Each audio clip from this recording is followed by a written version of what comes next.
अनुच्छेद था, रायपुर का वो कैंपस बंद नहीं होता। तो आने वाले दिनों में यह आंदोलन उग्र रूप लेगा। चेतावनी है पूरे प्रशासन के लिए कि उसे बंद कर दीजिए, और यदि कुछ खोलना है तो जितनी भी कला की विधाएं हैं, मेरी मांग है सरकार से कि जितनी भी कला की विधाएं हैं उनके सेंटर अब खैरागढ़ में खोले जाने चाहिए। हमारी मांग है। अब रायपुर कुछ नहीं जाएगा, अब जो कुछ बचा है उसको भी खैरागढ़ लेकर के आना पड़ेगा। ये मांग है अन्य विधाओं की भी संस्थाएं खुलनी चाहिए। पूरे एशिया का पहला भारतीय कला एवं संगीत को समर्पित यह विश्वविद्यालय है। प्रथम, जब भारत के किसी कोने में लोगों ने नहीं सोचा था, तब यह संस्था खुली हुई है। मेरा निवेदन है सरकार से, शासन तंत्र से, खैरागढ़ की आवाज को सुने।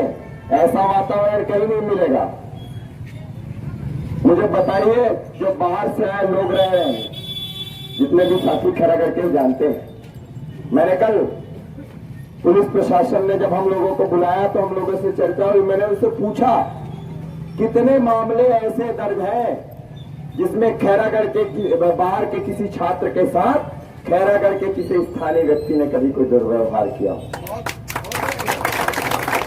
ये हमारा खैरागढ़ है, जहां कला और संगीत के छात्र एक एक बजे, दो दो बजे रात तक घूमते रहते हैं और संगीत की साधना करते हैं। रायपुर में आप दे पाओगे क्या ये सब चीजें?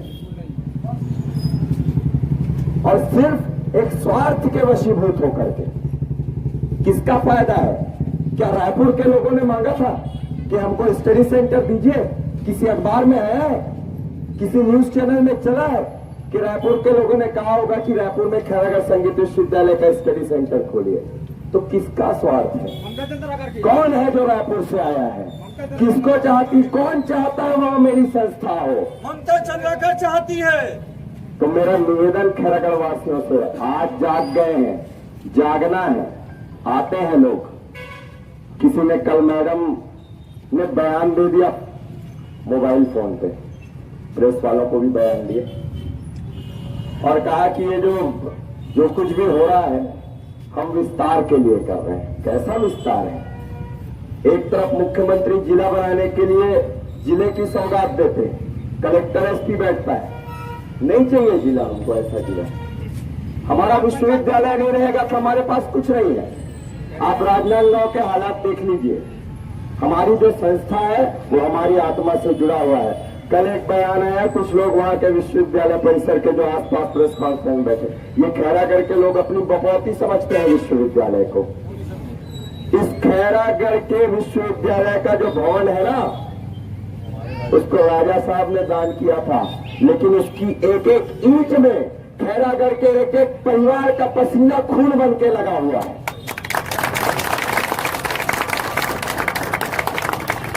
और एक एक खैरागढ़ वासी, वो किसी भी समाज का व्यक्ति हो, किसी भी जाति धर्म का व्यक्ति हो, सभी खैरागढ़ वासियों की बपौती है। अगर आप समझते हैं कि वो बपौती है तो हाँ, वो बपौती है।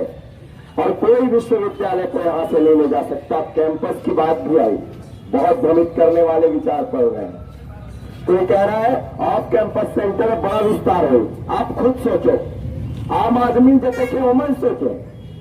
आज डिप्लोमा के शिक्षा खुद वाइस चांसलर वही प्रेस कॉन्फ्रेंस में कहा थे, वो कुल सचिव कहा थे, हम क्वालिटी एजुकेशन देवो कहा थे। कहा?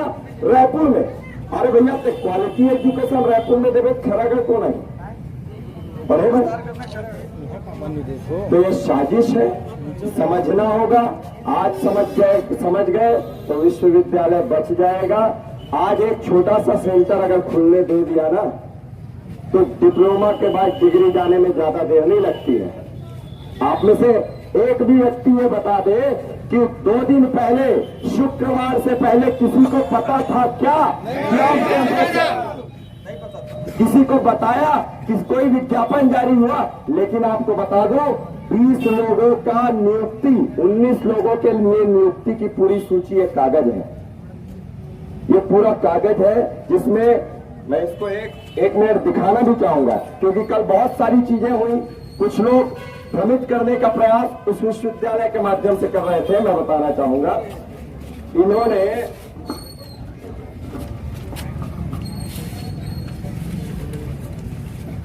ये विज्ञापन निकाला है पद के लिए। ये देखिए, उस ऑफ कैंपस सेंटर में पद के लिए। उसको उदाहरण बताता हूं।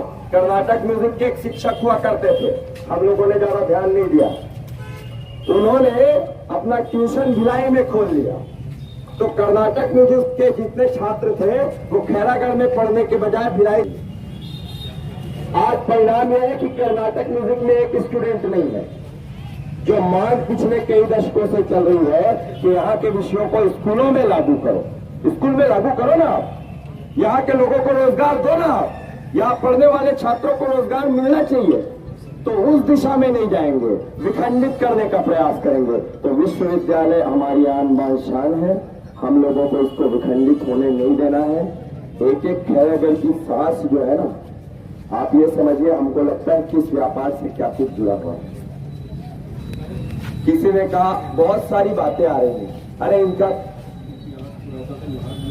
उन्होंने ऐसी ऐसी टिप्पणी की है। कल उस प्रेस कॉन्फ्रेंस में परिहास जैसा किया जा रहा था खैरागढ़ के लिए। कोई कहता है, जितने लोग बैठे थे चेयर पे, उनमें से कोई कहता है, अरे मुझे पता नहीं था, मुझको खैरागढ़ आकर के ये बताना पड़ेगा। मतलब आप खैरागढ़ के लोगों को मूर्ख समझते हैं। जो खैरागढ़ 1956 में 67 साल पहले संगीत और कला के लिए विश्वविद्यालय दे सकता है, वहां के लोगों की समझदारी पे आप शक मत करो, और कम से कम खैरागढ़ की समझदारी पे शक मत करो। इस खैरागढ़ का एक व्यक्ति यहां कुलपति होने के बाद लखनऊ उत्तर प्रदेश में कुलपति है।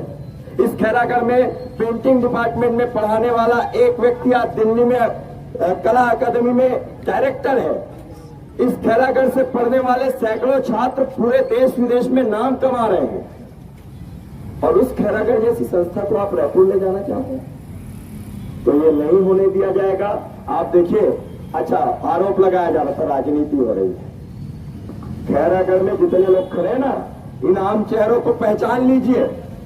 इक्का तुक्का राजनीतिक चेहरों को अगर छोड़ दें तो ये पूरे आम लोग हैं जिनकी व्यावसायिक दुकानें और जिनका काम धाम है, और किसी को कुछ बोलना नहीं पड़ा है। कल हम बंद के लिए जब निकले और निवेदन किया तो लोगों ने खुद से अपनी दुकानें बंद कर दी।